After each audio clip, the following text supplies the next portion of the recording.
2 June বৃহস্পতিদেব তার উচ্চ রাশি কর্কটে গোচর করতে রয়েছে। এই নিয়ে মানুষ আশায় রয়েছেন সামনে ভালো কিছু হবে। বৃহস্পতির গোচরকে বুঝতে গেলে বৃহস্পতিকে জীব ধরুন। এই পৃথিবীর যত লিভিং সিগনিফিকেশন রয়েছে তাদেরকে গভর্ন করে বৃহস্পতি। বৃহস্পতি যে রাশিতে অবস্থান করে জীব সেই এনভায়রনমেন্টকে এনজয় করে। ফর এক্সাম্পল, বৃহস্পতি এতদিন সে মিথুন রাশিতে ছিল, বৃহস্পতি ত্রিকোণে কুম্ভ রাশিতে, রাহুর দৃষ্টিকে কনসিডার করলে রাহুর দৃষ্টি গিয়ে পড়ছিল বৃহস্পতির উপরে, অর্থাৎ বৃহস্পতিকে রাহু কন্ট্রোল করছিল।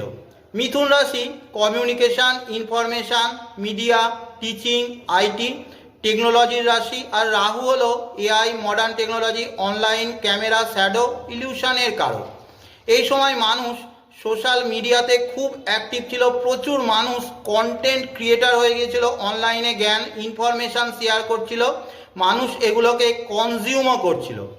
কিন্তু এখন সময় বদলাচ্ছে, বৃহস্পতি যাচ্ছে কর্কটের রাহুর শ্যাডো থেকে সে বেরিয়ে আসছে।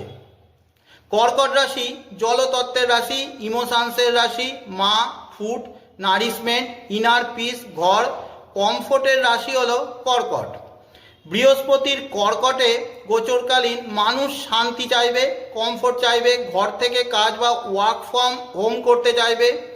অনেকে নতুন ঘরে প্রবেশ করবে বা দূরে ছিল ঘরে ব্যাক করবে। খাদ্যবস্তু প্রিসিয়াস বা দামি হবে।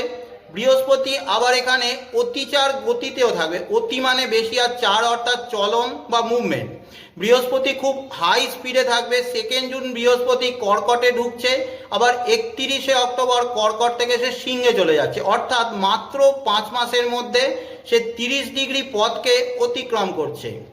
পরে অবশ্য বৃহস্পতি সিংহে বক্রী হবে, আবার সে কর্কটে প্রবেশ করবে। অতিচার গতির জন্য ইভেন্ট খুব তাড়াতাড়ি হয়ে যায়, ইভেন্টকে বোঝা বা এনজয় করার আগেই ইভেন্ট বেরিয়ে যায়। আমরা অনেক সুযোগ হাতছাড়া করি, যেমন হঠাৎ করে চাকরি বা বিবাহের সুযোগ এলো, আবার হঠাৎ করে তা বেরিয়েও গেল। এই গোচরের মোস্ট ইম্পর্টেন্ট পার্ট হলো বৃহস্পতি যাচ্ছে কেতুর দিকে। কেতু আমরা জানি সিংহে রয়েছে এবং কেতু সর্বদা বক্রী থাকে। বৃহস্পতির দ্রুততার সাথে কেতুকে টাচ করতে যাচ্ছে, অর্থাৎ জীব আলটিমেট সেপারেশনের দিকে, আইসোলেশনের দিকে যাচ্ছে। মানুষ ইনওয়ার্ড হবে, একা থাকতে চাইবে। পৃথিবীর বিভিন্ন দেশের মধ্যে সম্পর্কের জন্য সময়টা ভালো না, যদিও সামনের সময়টা স্পিরিচুয়ালিটি, জ্যোতিষ, রিসার্চ, ল, মেডিসিন, টিচিং এইসবের জন্য ভালো।